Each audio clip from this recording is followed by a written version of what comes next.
Hello and welcome to The Light of Life presented by the Well Coffeehouse. We are so glad that you decided to join us because we have an amazing guest here for you, Ray Bennett. He's a Southern gospel artist, a solo artist. You may have heard his music ministry before because he has 5 albums and he's getting ready to start his 6th with a lot of original songs, and he has 165 dates that he plays each year. So here is some wonderful music by Ray Bennett.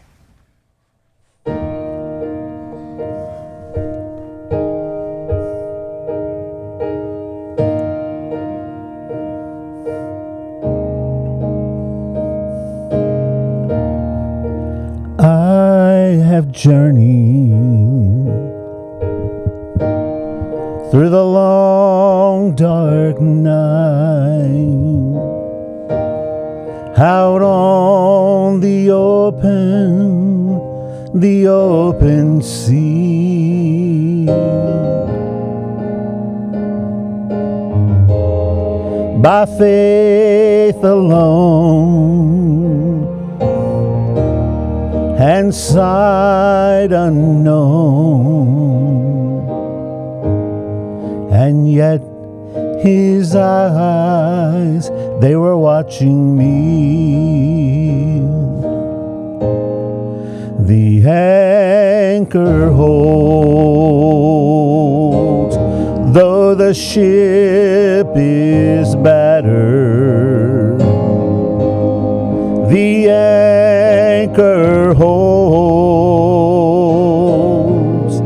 though the sails, they are torn, and I have fallen on my knees, oh, as I faced the raging seas. The anchor holds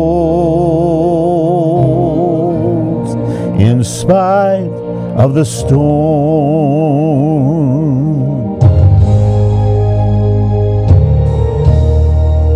I've had visions and I've had dreams,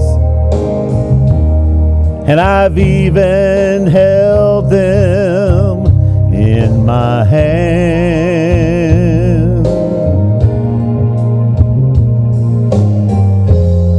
But I never knew they would slip right through, like they were only grains of sand. Oh, the anchor holds, though the ship is battered. The anchor holds, though the sails, they are torn, and I have fallen on my knees, oh, as I faced the raging seas. The anchor holds in spite of the storm.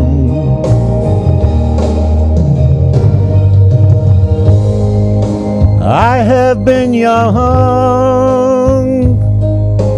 oh, but I'm older now,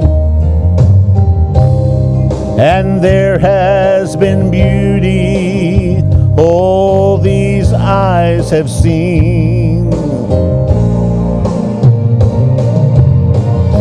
and it was in the night, oh, through the storms of my life,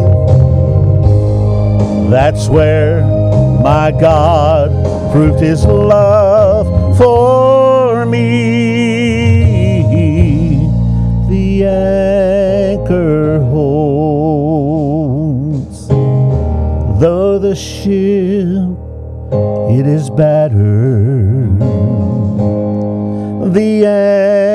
anchor holds, though the sails they are torn, and I have fallen on my knees, oh, as I faced the raging sea, the anchor holds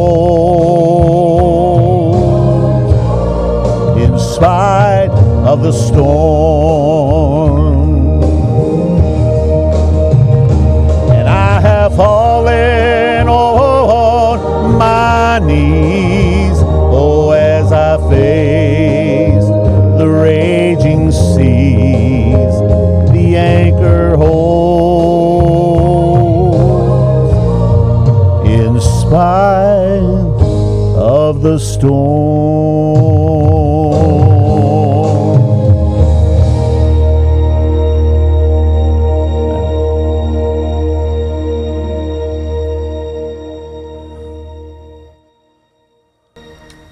Wow, what a powerful song. That's I always love it when you come here and sing that song. It's like, man, it's just going to stop whatever we're doing and, listen to it. And when you were singing, I was thinking, it's so indicative of Paul's life, when he was shipwrecked. I mean, it's like, it's symbolizing his life. He's thrown in prison, he's beaten, he's, traveling around. What I try to share with folks too in the concerts when I do that song is that song got me through some dark days. Yeah. When I thought, especially sitting in the hospital when I was all alone, and when I had the throat surgery stuff, and when I had COVID, and they thought I was not going to be here much longer when I had that. Yeah, I remember that. Yeah. I remember that song just kept coming to my mind, that no matter what we're going through, and I try to tell the folks too that are in the concerts that come to see me and listen to me, that if you're going through a storm, no matter what you're going through, he can go through that storm with you. Yep. And he'll not only go through it with you, he'll get you to the other side. Yes. We just got to trust and let him do it. And that song has been faithful and shown time and time again in my life, and I still hold on to that song now also, just on everyday basis. But I love that song. Yeah. Yeah, and the storms, you mentioned through the storms, and you have experienced so many storms, and that's what I really would like you to share with the audience, because your story or stories are so full of hope, Ray, because any one of those stories would be amazing, but you have many, and we had talked about before we came on air. Could you start with the one where you thought you were never going to be able to sing again, and it had something to do during a time when you had appeared here at the well, and what happened to you? Can you share that? Recently, before that incident happened, I just recently got over COVID when COVID first come out. I got COVID, didn't have no idea what I had, and I actually couldn't walk by the time I got home, and was in the hospital. And they called my wife that night when I was admitted and said that he's not going to make it through the night if he does not let us put him on the ventilator. My wife said he does not want the ventilator. And I just kept praying to God, and that song, "The Anchor Holds," but God, please get me through this. But I was just getting over all that, getting my strength back, and gotten back out to singing and stuff. And I was here at the well one Friday night, and you know how you feel when you get just like a little bit of a cold coming on and stuff. I said, well, I'll get through it. I'll take some cough syrups and stuff like that. And we're sitting right over at this table over here, and another person was here singing, and I just struggled that first set that I did. And people could tell I wasn't feeling well, and the more the night went on, the worse I was feeling. And it was just my throat was burning, and ended up they helping me pack up, and we got home, and I went to bed that night. Well, I woke up around 1 o'clock, couldn't sleep, and I couldn't even swallow my own saliva. And at about 8 o'clock the next morning, my wife called the doctor, and she talked to the doctor, and the doctor said, can he swallow his own saliva? And she said, no. She said, Miss Bennett, you need to hang up the phone and get him to the emergency room. Something's closing his throat up. And still thought I had like bronchitis or something like that. Got to the hospital, and they checked me out and didn't have bronchitis or anything like that. So they did a CT scan, and I didn't know it that the doctor was reading the CT scan. And they pulled me out of the scanner and started administrating some fluids that would help slow the swelling down. It was growing as it was going on. I was not being able to breathe, and he shared then, "Where's your wife?" I said, "Well, she's in the parking lot because she couldn't come in at that time, still the COVID." COVID, yes. And he went out there and got it. I remember my wife saying she knew when she saw him coming out to the car, something was wrong. Right. But that was at 9 o'clock that morning, and by 9:45 they had rushed me by ambulance to Norfolk General.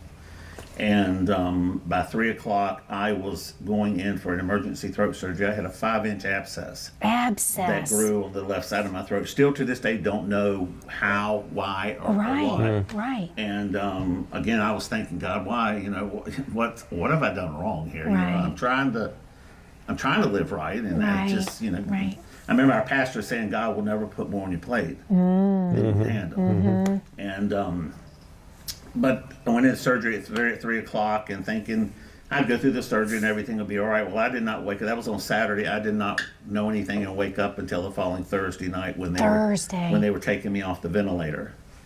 And my wife had sat by my side the whole time, through that whole time and stuff. But and I couldn't sing for another.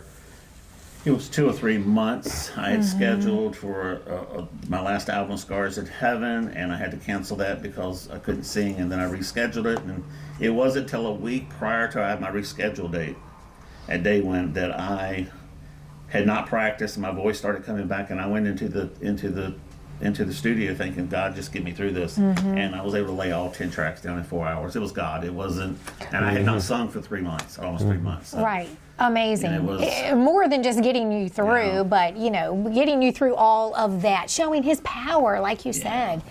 Yeah. Wonderful. And I try to, in my concerts, I try to, you know, we singers are just like the viewers. We bleed just like them. We hurt. Yeah. And sometimes you need to hear it. I need to hear this music I'm doing sometimes more than I think they need to hear it. It ministers to you. Exactly. Yes. Exactly. Yes. It does. It does. And I've shared that many times here at the well and stuff. And because people are hurting today. They're just, they are. and they need to be encouraged. And I remember when COVID had happened, I was the first one in Hampton Roads that went and did live concerts from home. Yeah, we talked about that on one of the other shows a little while ago. That we closed here. We were closed for 3 months, and then we opened for a little bit. Then we were closed for 2 more months. But people like you and others were live streaming from their living rooms. You were live streaming from your office. From my office and so I was sharing the live streams every night, 7 nights a week. And I was encouraging, and I had viewers from all over, but I was encouraging people, we're going to get through this. Yeah. Yes. But I had so many people reach out and say, well, are you making any money off it? I said, I'm not doing it to make money. No. Right. I'm doing it to be an encouragement to them that somebody is still, they need to hear it. Yes. And stuff. And then I encouraged a lot of my friends, you know, I know like the Duns started doing the online live stuff. And there was quite a few. Yeah. I told them, you do not realize the impact you have on people that you do, because people were waiting because they were. Oh yeah, they were. They definitely were. Right. And I love that part of your testimony too, because you mentioned earlier that you're a florist. Yep, 32 years. 32 years of florist. But I love your testimony where you do have something else that you're doing for employment. But when that person asked you about making money, it's not about the money. It's the not. Ministry, and really having that heart to serve God and honor Him and glorify Him with the talent, the spiritual gift, the talent that He has given you, that's absolutely to be commended. And I hope to encourage a lot of our viewers who have that to do that, to take that step of faith and be obedient like you did, because the blessing, like you said, it brings not only to other people but to them, to you. That's one of the things that's impressed me so much with the different ones coming in here to sing. They have full-time jobs. Yes. You know, like you're a florist. You know, we have nurses, we have barbers, we have you know, and they come in and they've got their instruments and they practice every day. You know, and it's their ministry. You know, and the reward is not financial. You know, it is reaching people with God's word. Absolutely, It's absolutely. planting the seeds. Yes. And we don't know, I don't know, going into a concert, somebody might not make a decision that night, but that doesn't mean that next day or the sometime day later, after or a week later, that they're going to have something going on in their life, that they're going to remember something I said or I sung. Right. It's about planting that seed. And I tell, like I tell Chuck, as I said, I tell folks that if you come to be entertained, you're here for the wrong reason. Yes. Yeah, we're going to have a little fun. We're going to laugh. We're going to cry. But I'm here to minister. Yes. You know, I'm not one of these toe-stomping gospel singers. I look for songs that have got meat, and if it doesn't speak to me, then I don't need to be doing it. Yeah. I don't need to be And it's not just the lost. I mean, so in this kind of situation, in this environment, or you've seen a lot of churches, but you're reaching those maybe lukewarm people sitting there and listening to you, and maybe encouraging them to be more outspoken about their belief and to affect other people that they come in contact with. So it's not just not all about trying to reach the lost, which you do, especially through your CDs, but to give encouragement and a little reinforcement to those that come into church on Sunday morning. And I have so many people too, pastors and the folks out there that are putting the concerts on. There, a lot of them will say, "Well, I wish we could have had a bigger crowd." I'm not here to sing to a crowd. I'm here to sing to the folks that are here because they've come because something's going on in their life and they need to hear That's something. right. Yeah. That's right. That's what it's. We had Right. a band come in from New Jersey several years ago, and they sang at the big festivals, the big stage, and thousands of people, and other venues as well. And we had like 25 people show up. It's like, and I felt kind of bad, so I said to them, is this the smallest group you ever sang to? And they said no. I think they were in Hartford, Connecticut, downtown in the city, at a church. 2 people showed up. And they did their whole set. routine. Yeah, whole And that's set. what you got to do because that door was open for a reason. Right. You don't know what question, God's you going go. to do. Right. You Yeah. don't know what God's going to do with I've that. had pastors and stuff, say, "Well, I wish we could get you, but we can't afford you." And I said, "You can't afford not to have me. I don't come for money. Yeah. If you so give to give a love offering, that's fine towards the ministry. But if not, this door's been open and I'm supposed to go." and minister. Absolutely. Yeah, the question, we didn't rehearse this, but so I know some of the groups, not just Southern Gospel, but some of the other groups have trouble finding places to sing.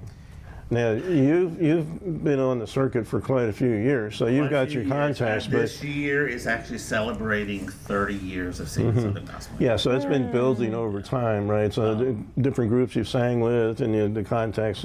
It's the contacts and the places you go and you've got to go.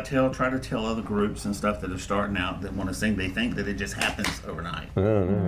It doesn't. You've got to go into the nursing homes. Yes. Go into these convalescent centers, Okay. the assisted All right, living good homes. advice, yeah. Don't just do it for now. Do it all the time. I love going to those places because seeing their smiling faces and seeing them singing the songs with you, they need to hear it just as much as. We went out, our Sunday night Yes. Bible study class went out, sang Christmas carols in a local nursing home. And, I mean, they really appreciate even hearing us sing, but it's just. But you did ask about how you go about. It's just getting heard. I'm very honored, and it's all God. It's not me. But this year I started out with 78 bookings for this year already on the books for 2025, and that's the first time I've had that many at the beginning of the first year before January 1st rolled around, and I'm thankful and that God has given me those dates, and because the ministry does now help, and God, I think, knows how things are happening in your life, and Right. the ministry does, the love offerings does help take care of our son now a lot. So Yes. it helps with his medical needs. Right, and I really want to talk about that because that's part of your testimony that really speaks to the power of God helping us, healing us, being there for us through the difficult times. Like you said, the anchor that holds through the storms. Can you share some of that story about your son? Yeah, let me share about my son, but let me back up quick. We have three children. We have our oldest one is Colby. He is 20 and 29. I have to do the math.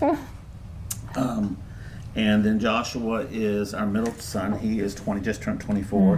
And then we have a daughter that is 23. She was a surprise. So her and her middle brother Josh were like having twins, and we were happy with 2 kids. But I'll just share briefly on this because I don't even think you knew about this. Chuck, you knew about Ashlyn.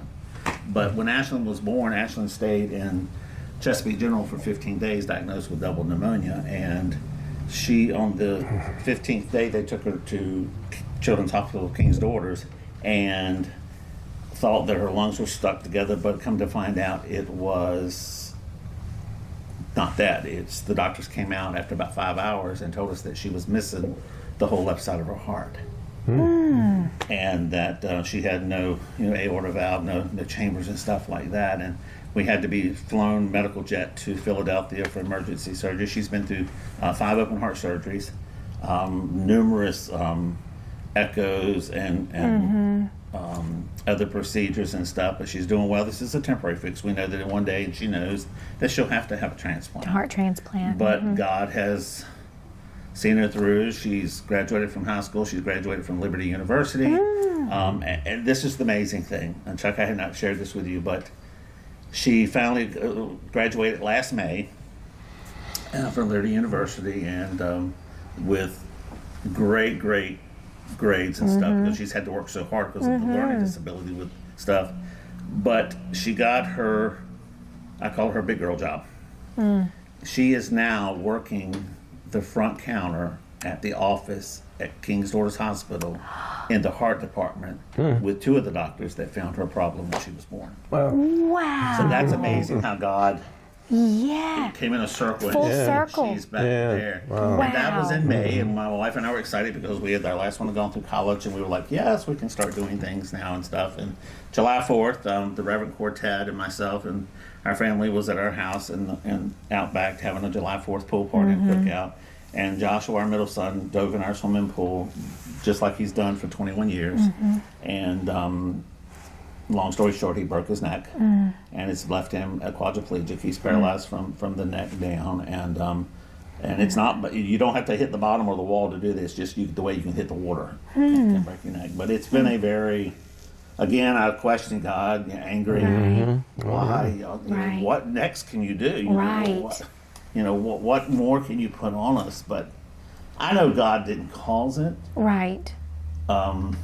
There's a reason, a purpose for everything that goes on in our life, and we'll know in the future. I know God has bright things in the future for Josh. Right now, I don't think he sees it because he's still so angry with having mom and dad do everything for him and stuff like that. But it's been a difficult time. It's been a struggle on our me and my wife's marriage. Right.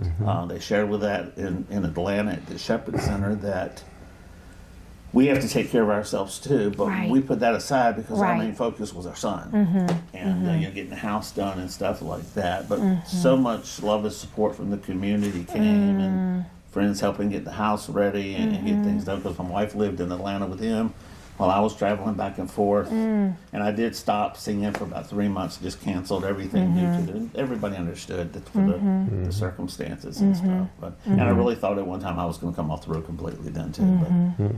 But long story short, it has helped financially because we had to get a van and stuff like this. And God has provided, and it's all Him. He has provided everything so that Josh is taken care of. So I'm very thankful for that. Yes, and here you are, and I can just tell when you're sharing those testimonies, the gratitude that's in your heart for God. Like you said, like a lot of people, they get angry at God initially or blame God, even though you realize God doesn't cause these bad things to happen, that He will allow in our lives for sometimes, and we don't understand why.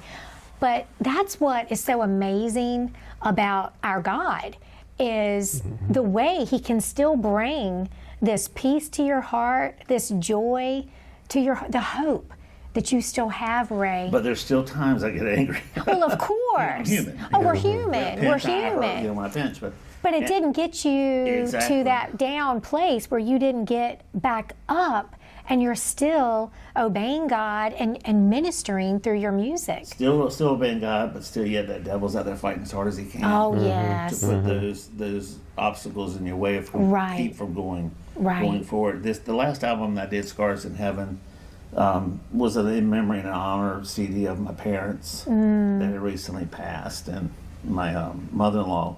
But there was one song I put on the album, and I'm like, I really don't know why I'm putting it on there, because it has nothing to do with remembrance of my mom and dad. But it wasn't until a few months after Josh's accident, I'm thinking, because I was so angry, and now I know why I put it on there, because it spoke to me, and it's a song that's a powerful song. I don't know if you're familiar with Jason Crabb, the Crabb family. Yes. Well, their father, had some alcohol problems and things like that, and he wrote this great song, and the kids sing it, and it's "Please Forgive Me," and that's the song that I put on the album. It's a powerful, powerful song, and I try to tell folks that it's all right to be angry, but He'll forgive you also. Right. You just ask. Right. Can you sing that for us now, right? Sure. Yeah. So. Oh. Great, just a great, great song.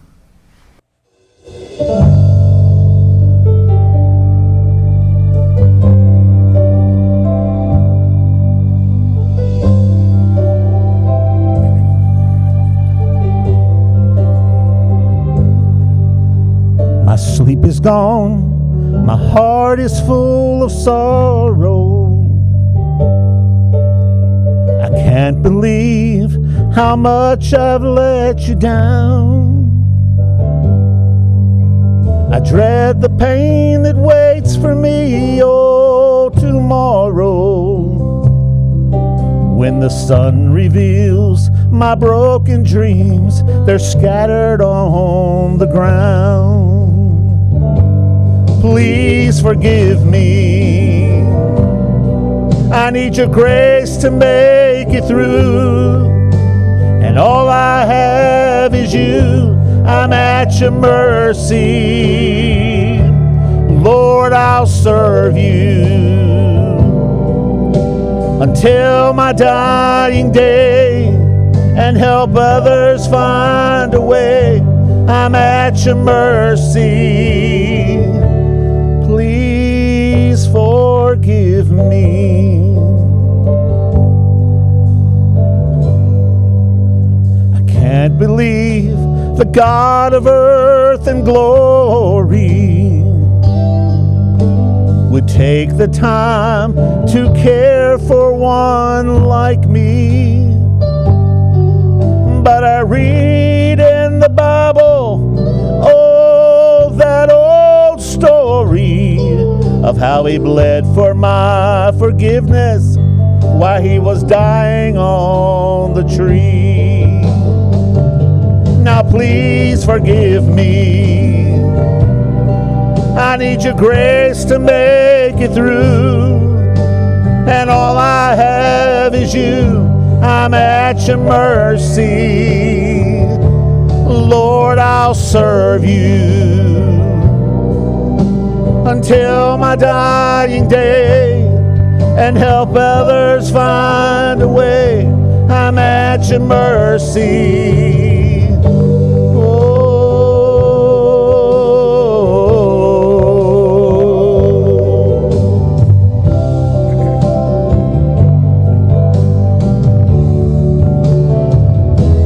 Please forgive me. I need your grace to make it through. And all I have is you.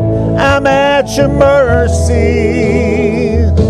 Lord, I'll serve you until my dying day, and help others find a way.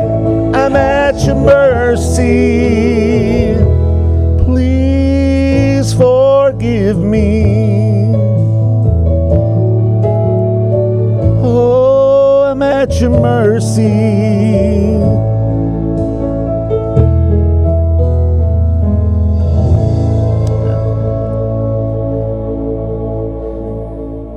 Now you can see why. Wonderful, yeah. Yes. Please forgive me. I need your grace. And we hope you come back to this program Yes, we'll be glad to. Thank again. you That for would be having me. wonderful. All right. Yes, wonderful. All right. Thanks for watching, folks. We'll see you next time. Bye-bye.